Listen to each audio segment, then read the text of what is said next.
여러분 안녕하십니까. 시사 토픽입니다. 시사 토픽은 인천 지역의 여러 가지 소식들을 가장 빠르고 신속하게 여러분들에게 전달해드리는 인천 지역의 시사 프로그램입니다. 화제가 되고 있는 인물들을 모셔서 그분들과 함께 지역 이야기를 나누고 또 솔직담백한 대안을 찾는 그런 프로그램입니다. 많은 분들이 인천의 소식을 또 빨리 알 수 있고 또 우리 지역의 소식을 함께 할 수 있도록 저희가 최선의 노력을 다하겠습니다. 그럼 잠시 후에 시작합니다.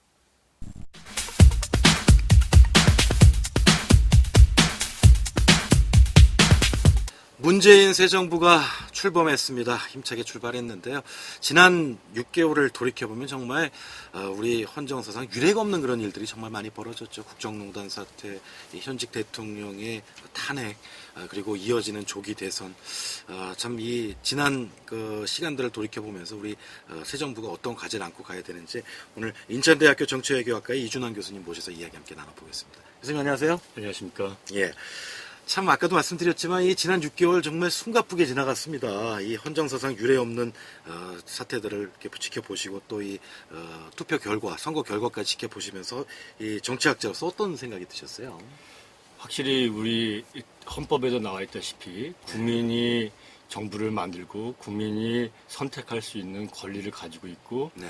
모든 주권이 국민한테 나온다. 이런 것이 좀 확인된 그 사건들이 지난 6개월 동안 펼쳐진 그럼요. 한국의 정치였다 평가를 하고요. 예. 이 길게 돌이켜 봤을 때는 국민이 이런 정치 변동을 한 30년 주기로 해왔다. 예를 들면은 1960년에 4.19가 있지 그렇죠. 않습니까? 사회혁명에. 부패 정권을 국민들이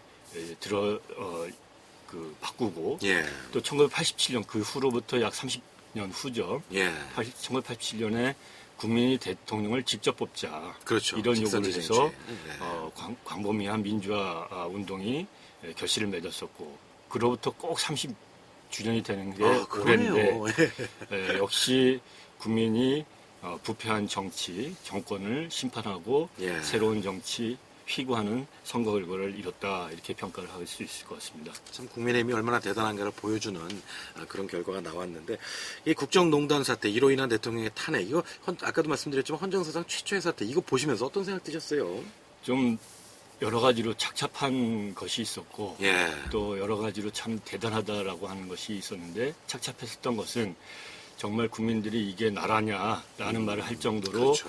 대통령을 국민이 권력을 위임해서 뽑아줬는데 실제로 정부를 움직이고 나라를 경영했던 사람들은 다른 예. 사람이었다라고 한 것을 국민들이 그러니까요. 알게 돼서 예. 굉장히 참담했던 거고 이것이 실시간으로 국민들뿐만 아니라 전 세계로 타전되면서 국민적인 이 자존감도 상실당한 그런 것이 있는가 반면에 예. 또 이런 것을 바꾸기 위해서 국민이 지난 9월부터 12월까지 한 주도 빠짐없이 그러니까요. 23차례 그렇죠. 촛불 집회.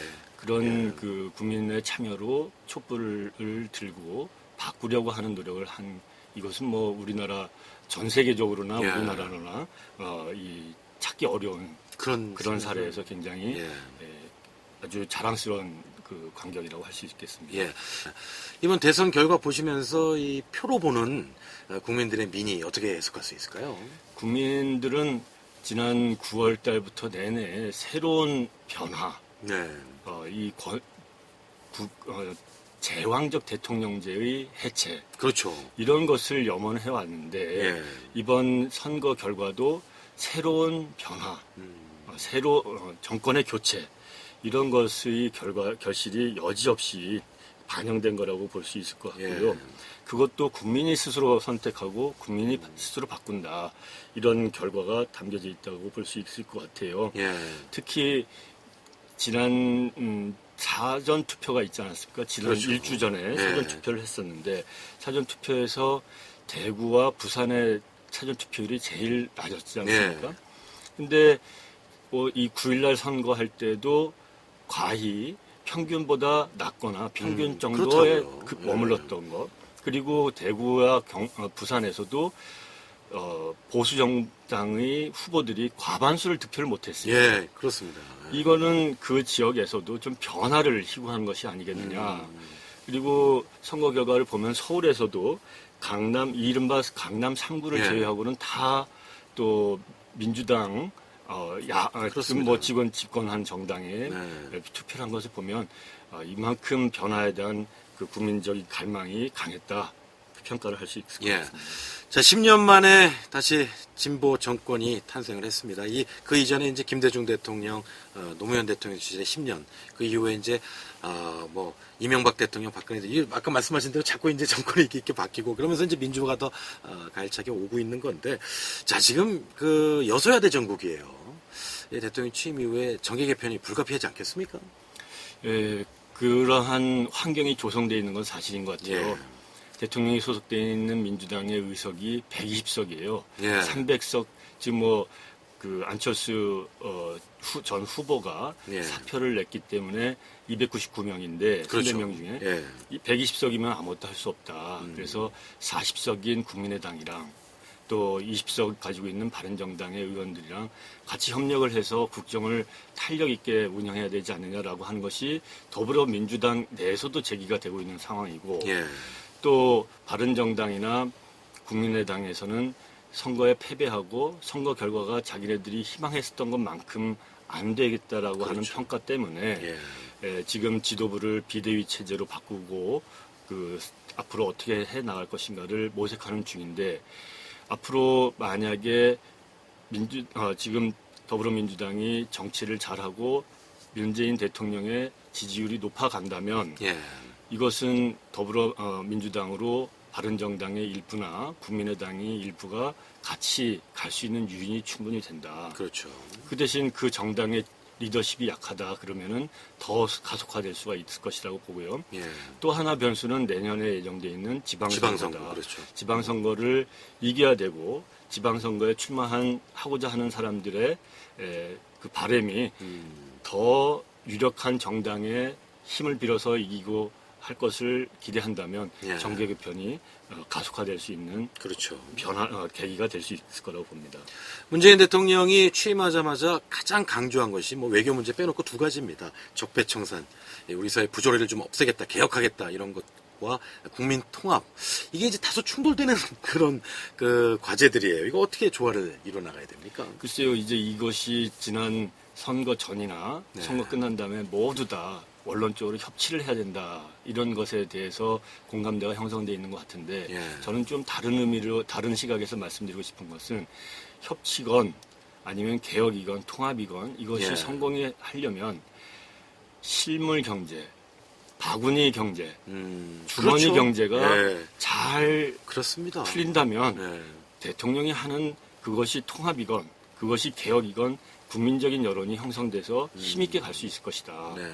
그리고 두 번째로는 외교를 잘한다면 이것도 탄력을 받을 수 있는 것이다. 네. 다시 말한다면 외교를 잘해 나오면 국민들이 대통령 주변으로 집결하게 돼 있습니다. 예. 근데 외교도 잘 못하고 경제가 잘 안 풀려 나간다면 그렇죠. 개혁도 탄력을 잃고 통합도 지지부진해지고 협치도 어려울 거고. 협치도 이렇게 되기 때문에 이것을 다 감안해서 잘 풀어나가야 될 거라고 예. 생각합니다. 일단 경제가 우선이다라는 말씀이신데 문재인 대통령이 공약으로 내년 지방선거에서 이 개헌 추진을 하겠다. 이 제왕적 대통령제를 좀 바꿔보겠다 이런 얘기를 하고 있어요. 이거는 그 일정대로 잘 갈 수 있을 거라고 생각하십니까? 어떻게 보십니까?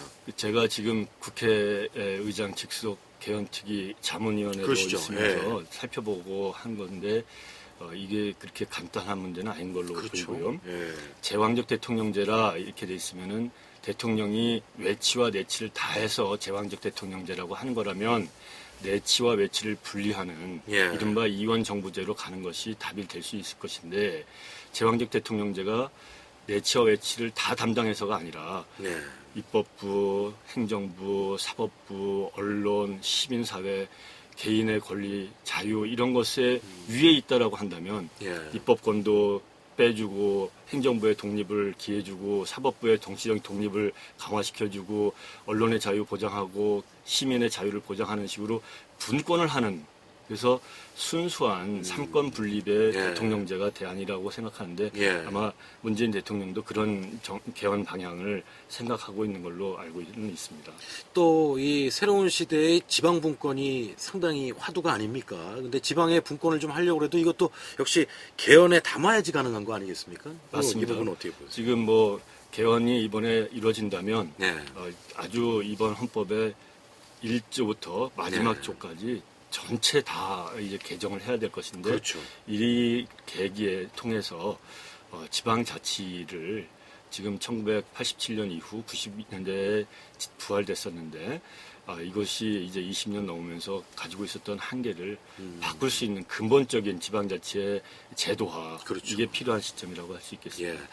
또 인천 지역에서는 지금 뭐 새 대통령에게 해경 부활, 인천 환원이라든지 또 뭐 제3연육교 이런 이제 지역의 숙제와 함께 서해 평화벨트 조성 뭐 이런 여러 가지 뭐 대통령도 공약으로 내세우고 있는 것들인데 인천 지역의 이 새 정부에게 바라는 어떤 과제들 이런 것들은 어떻게 보고 계십니까? 저는 이제 문재인 대통령이 취임하면서 국민께 드리는 말씀이라고 하면서 네. 약속한 거 다 지키겠다고 했어요. 예. 이거 우리 공약했었던 거, 예. 뭐 열 가지, 10대 공약. 예, 예. 있습니다. 뭐 진짜 서해 평화 지역 지대를 선포하고, 네. 뭐 해경 다시 돌려주고, 예. 뭐 이런 것들을 공약한 것대로 지난 그 노무현 정부 시기에 2002년부터 2007년 동안 했었던 것을 잘 복기를 해서 네. 개혁을 하거나 공약을 지키는 것이 연차적으로 천천히 해서 되는 게 아니라 집권 초안부에 이것을 강력하게 맞습니다. 예. 보여주면은 탄력을 받는 거지 이걸 천천히 시간 봐가면서 한다 이거는 잘 안 된다는 예. 것을 초기에 확 해야 된다. 너무 잘 알고 있기 때문에 예. 그걸 교훈으로 삼아서 음. 인천에 약속한 건 다 지켜야 된다 예. 그렇게 생각합니다. 말씀하신 대로 초기해야 됩니다, 진짜. 시간 지나면 못하니까. 자, 마지막으로, 지금 뭐, 사드 관계, 또 아까도 잠깐 말씀드렸지만, 사강의 교육 다 지금 어려운 상황 아닙니까? 일본 또 위안부 문제 때문에 그냥 취임하자마자 지금 사방에서 전화 오고, 또 사방에서 빨리 와달라고 난리라고 하는데, 대통령도 워싱턴도 가겠다, 도쿄도 가고, 베이징도 가서 내가 다 풀겠다, 이렇게 얘기를 했는데, 한마디 조언 좀 해주세요. 이 사강에게 어떻게 풀어야 됩니까? 저는 절대로 서둘러서 될 일이 아니라고 생각합니다. 예. 그리고 또 두 번째로는 국익을 우선으로 해야 됩니다. 그렇죠. 지금 사드 문제를 예를 들어서 트럼프 대통령이 비용 다 내라 하는데 이것을 좋습니다. 우리나라가 돈을 내야 되는 것은 돈 줄 사람 마음대로 하는 겁니다. 그렇죠. 돈 줄 사람이 뭐 달라고 하는 거 다 준다 이런 것이 접근한 게 아니라 줄 때 주더라도 주는 사람 마음입니다. 예, 우리가 주도권을 가지고. 그렇죠. 그런 예. 인식을 가지고서 국가의 이익을 관찰하겠다. 국민들이 이걸 순순히 주라고 할 사람들이 아니고 예. 그럴 거면은 사드 다시 가져가라는 여론까지도 형성돼 있는데 예. 칼자루를 오히려 문재인 대통령 대한민국이 쥐고 있다. 이런 입장에서 미국한테나 예. 뭐 특히 지금 트럼프 대통령이 지금 FBI 국장을 그냥 바꿨죠. 사퇴시켜버렸어요. 사퇴시켰죠. 예. 사표를 받았어요. 그러니까 미국에서도 지금 정서가 굉장히 안 좋은 상황이고 예. 지지율도 떨어지고 있는 예. 중이고 여러 가지로 위기에 있기 때문에 오히려 우리가 뭐 6월 달에 만나자고 해도 가서 원론적인 얘기만 하고 천천히 해도 예. 뭐 충분히 우리가 국익을 지켜나갈 수 있지 않을까라는 기대도 합니다. 예. 거꾸로 외교는 자부심을 가지고 이 시간을 좀 가지고 이렇게 하는 것이 주도권을 우리가 갖는 것이 좋다 이런 말씀이십니다. 자, 오늘 새 정부의 여러 가지 정책적 비전 또 앞으로 개헌 방향 뭐 이런 문제에 대해서 함께 얘기 나눠봤습니다. 인천대학교 정치외교학과의 이준환 교수님과 말씀 나눴습니다. 감사합니다. 감사합니다.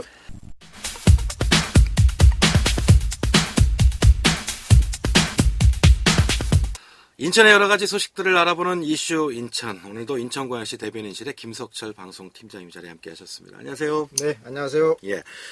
서울 지하철 7호선 연장선이 운행 시간을 드디어 단축을 했군요. 그동안 운행 시간이 길어서 상당히 승객들이 너무 많고 그래서 불편함이 많이 있었는데 그동안 이 시격 단축을 계속해서 인천시에서 요구를 해오셨잖아요. 자세한 소식 좀 네, 전해주시죠. 그렇습니다. 그동안 그 이용객들께서 꾸준히 요구했던 그 서울 지하철 7호선의 연장선의 그 운행 시간 간격 단축이 우리시와 부천시 그리고 서울 도시철도공사가 지난 8일에 그 최종 합의했고요. 내년 초부터 시행될 예정입니다. 네. 그동안 그 부평구청역을 출발해서 부천시를 거쳐서 서울 도심을 경유하는 서울 지하철 7호선 연장선의 그 운행 시간 간격 단축은 개통 후부터 계속해서 제기됐던 사안이었는데요. 드디어 합의를 이끌어냈습니다. 예. 예. 7호선 연장선 많이 타고 출퇴근하시는 분들이 좋은 소식 내년부터 시행이 된다고 하니까요. 기대하시기 바랍니다. 다음 소식입니다.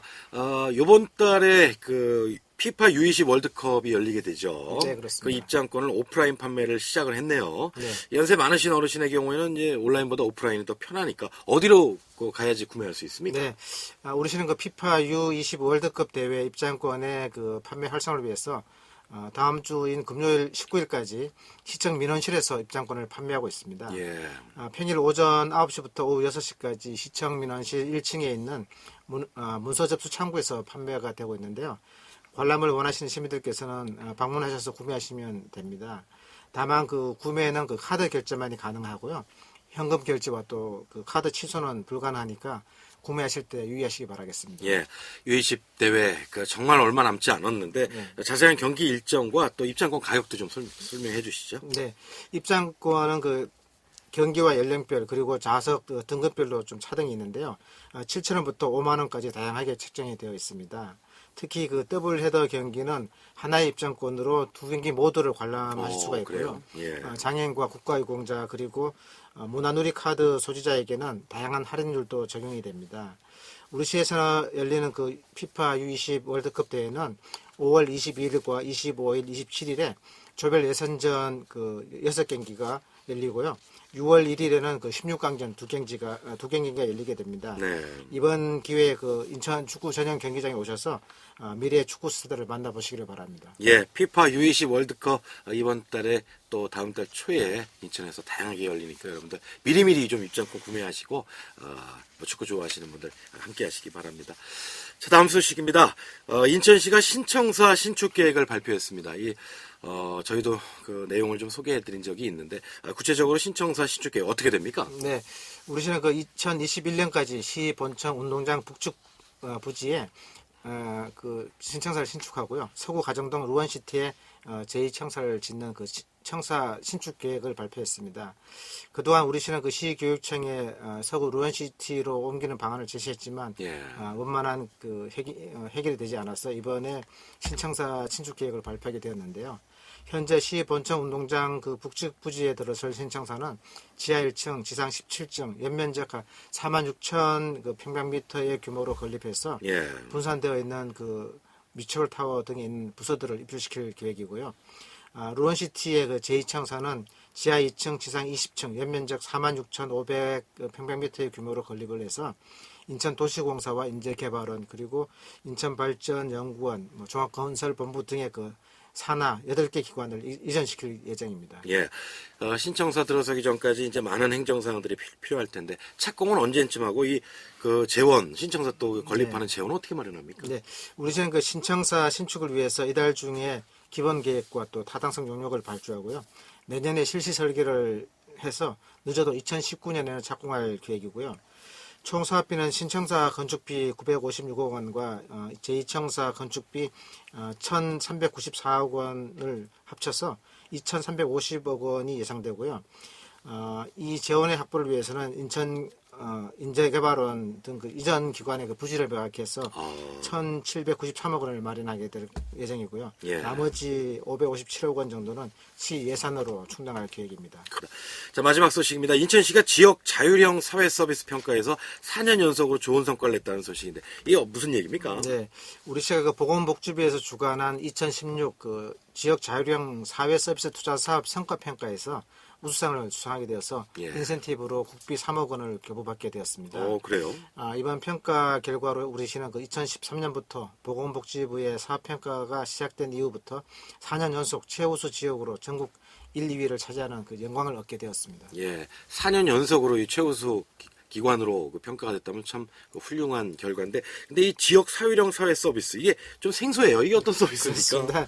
그렇습니다. 지역 자율형 사회 서비스 투자 사업은 보편적인 복지 사업으로 지역 사회 서비스 투자 사업과 또 가사 간병 방문 지원 사업, 그리고 산모와 신생아 건강관리 지원 사업으로 운영이 되고 있는데요. 네.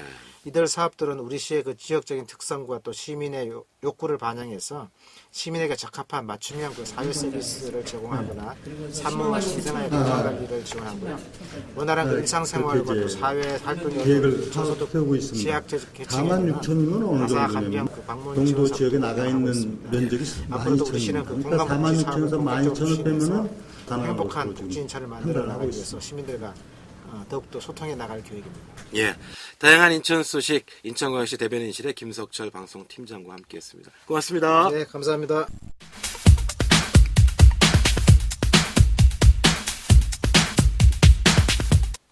시사 토픽 오늘 순서는 여기까지입니다. 시사 토픽은 매일 아침 7시부터 9시까지 90.7MHz 경인방송을 통해서 라디오 생방송으로 진행이 됩니다.